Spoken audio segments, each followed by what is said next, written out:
Number 6.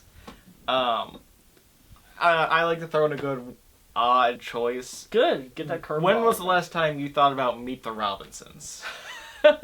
Another one my dad helped work on. my dad was a programmer for feature animation for many years. Now he's over at Disney too, still doing programming. But anyway, Meet the Robinsons. I love Bowler Hat Guy. I love Bowler Hat Guy. Bowler I think Hat is Guy. one of the great funny villains because you don't see a lot of those anymore. Yeah, and he you see this grown man who has the mind of a child and the logic of a child, and he is hilarious. He is hilarious. One of my favorite lines in that movie is, "Yes, that and my that means combined with my stick means." It just this need to be a part of his own plan. Exactly. He's very naive and wonderful. He is wonderful. He's a very funny villain. I love the reveal of who he actually is. Yeah, it's a big twist. It is a great twist. Good Disney twists.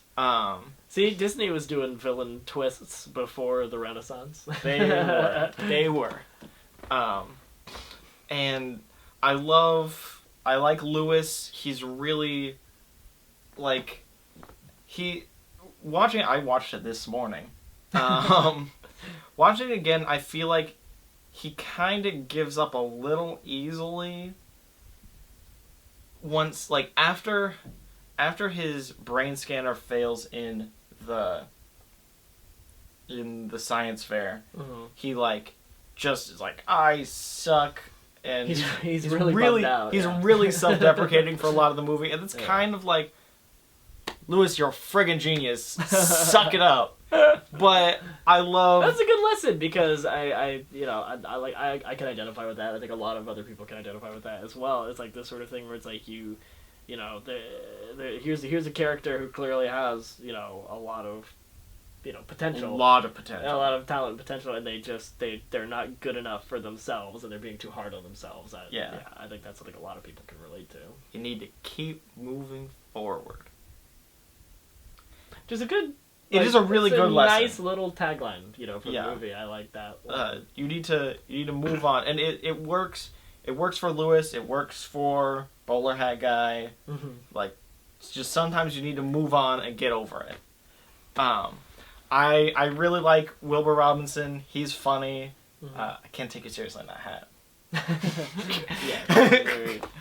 The whole family is completely insane and lovable, and they're all weird and just so funny. Just my favorite part of the movie is when he and Bud are just going through the house, finding the getting acquainted with the family. It's we're looking for the garage. We have a garage. It's just what? It's very absurd. Yeah, they're all mad just like in Alice in Wonderland, and I love it. I think it's so fun. The Meet the Robinsons scores very high on the How to Train Your Dragon scale, which is the How to Train Your Dragon scale is, this movie just makes you so happy and you have no idea why. And I can see that. Meet the Robinsons makes me just so happy. I don't know why. But every time I see it, I love it. I love seeing all the characters. I love when he's going through the rundown of Wilbur's quizzing Lewis on who everybody is, and he's like who's your what's your dad look like? Tom Selleck. So then it's an actual picture of Tom Selleck. And then what's great is for other countries, for other countries they would use the voice actor for whoever played older. Exactly. Lewis Robinson. Yeah, Cornelius it Robinson. was Chinese Tom Selleck, whoever that equivalent would be, for every country. So I think that's it's a great joke. It's a great joke. It just throws tons of jokes at you and tons of heartfelt moments. Yeah. You feel a lot for Bowler Hat Guy. You feel a lot for Lewis. You feel for Wilbur. It has a great combination of comedy and drama, and just is one of those movies so colorful. I love colorful movies. Yeah, it's very vivid. It's very vivid. Yeah. It's imaginative, inventive, you know.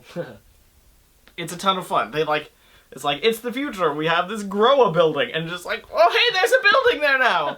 Like, that's awesome. Yeah, and I don't know what is from the book and what's from the movie, but I imagine from the movie they came up with a lot of stuff. Because I know the book is just like a picture book. Yeah, it's like a short story. Yeah. But I really like his style. I unfortunately can't remember the name of that artist, but I really like his style of like what the future was supposed to look like and stuff. I wish it looked like that. Yeah, that's very cool. There were bubbles everywhere. Yeah, lots of bubbles. Yeah, the future needs more bubbles. Where are our bubbles? Is what I ask you, Mr. President. Calling you out on the lack of bubbles here in America. Mr. President. Yeah. We're not going to talk about presidents. It's a bad idea. But yeah, it's a very overlooked movie, and I know you are a big fan of Fighting for Underdogs, yes, especially when it comes to movies. I am. So I know you definitely be an advocate for this movie. It's great every time. Mm-hmm. I love it. It's good. So what is your number 6? We'll click on that and we'll see, because I don't have this in track. So this is I'll try not to talk too much about it because I know so we had more overlap than I thought we'd have. We did. Let's see. 1, 2, 3, 4. 4 overlap. So 4 that overlapped, and they're like just in a row on your list. Oh yeah. Well, all right. So once we get past this and the next one, then we'll be set. So for me, number 6 is Sleeping Beauty. But I mean, what I love, funny enough, I think what I love most about this movie is kind of the story behind it, which is that Walt Disney was very inspired by the Tchaikovsky interpretation of the story of Sleeping Beauty. He really loved that music. He thought it was really beautiful. He's like, let's make a movie of this. And they decided to do a lot of different things with this movie. The look of it is very geometric. The art style is very different from what they had done before. It's sort of I guess simpler feels like the wrong word, because it's I guess geometric would be the right word. It's a lot more focused on specific shapes. Angular. Yeah, it is. Yeah, it's a lot more angular. And they also on top of that they released it in 70 millimeter. As opposed to 30, which is what usually they show movies on, or 35. I would give to watch that film in 70 millimeter. Right. So they had never, made a movie that big before, and they wanted to do that so that they could fit more art on each frame.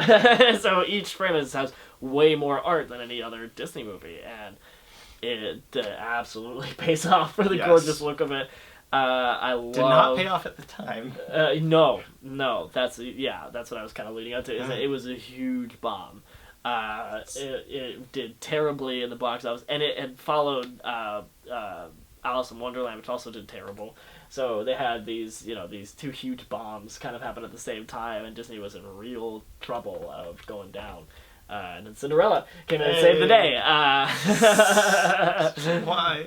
Anyway, I like Cinderella. You're not a huge fan. No, I think Cinderella is one of the lower ranked Disney princess films. Brutal. I think so This Is Love sequence is just absolutely gorgeous. I think it's one of the most beautiful things ever. But the rest of it, I might agree with you. Although I like the Evil Stepmother. I think she's really cool. Speaking of the Evil Stepmother, same model actress for it is Maleficent. And Maleficent in Sleeping Beauty is amazing. She's one of the greatest villainesses of all time. I never saw the Angelina Jolie movie. I don't care about it. What I love is this Maleficent in this movie. Yes. She is fantastic. She's so intimidating. And you just know that she's so just like reveling in this role. Like this actress is just loving every minute second. Of being Maleficent. It's so great. I like the fairy godmothers. I think they're very funny, and I think it was either Frank or Ollie, one of the Disney Not All Men guys, who they were kind of talking about like this is kind of a cool. These are kind of cool characters for little girls to look at because like. Aurora is sort of boring. Princess Aurora does does almost nothing in the entire movie, which is fine because she looks pretty. But the movie is about it's about the fairy godmothers. Yeah, it's absolutely the rest are just fairies. Yeah, they're the Cinderella that's what's happening there. But what's great about those fairies is that they're all kind of like middle aged, and they all have their own like problems and their own characters. Like these are really strong female characters who are very funny, and they have very clear goals, and they have funny relationships with each other and stuff. It's like that's nice to see that instead of just a bland princess. Anyway. Prince Philip is awesome because he actually does stuff. Yeah. Kills a freaking dragon. I would call that doing something. That's doing something. It's pretty great. Yeah, I don't know. I really enjoyed it. I said I wasn't going to talk much about it, and then I just talked about all of it. So I'm really sorry. You can't keep it succinct with this film. It's so pretty. It's just freaking gorgeous. Yeah. Moving on. Yeah.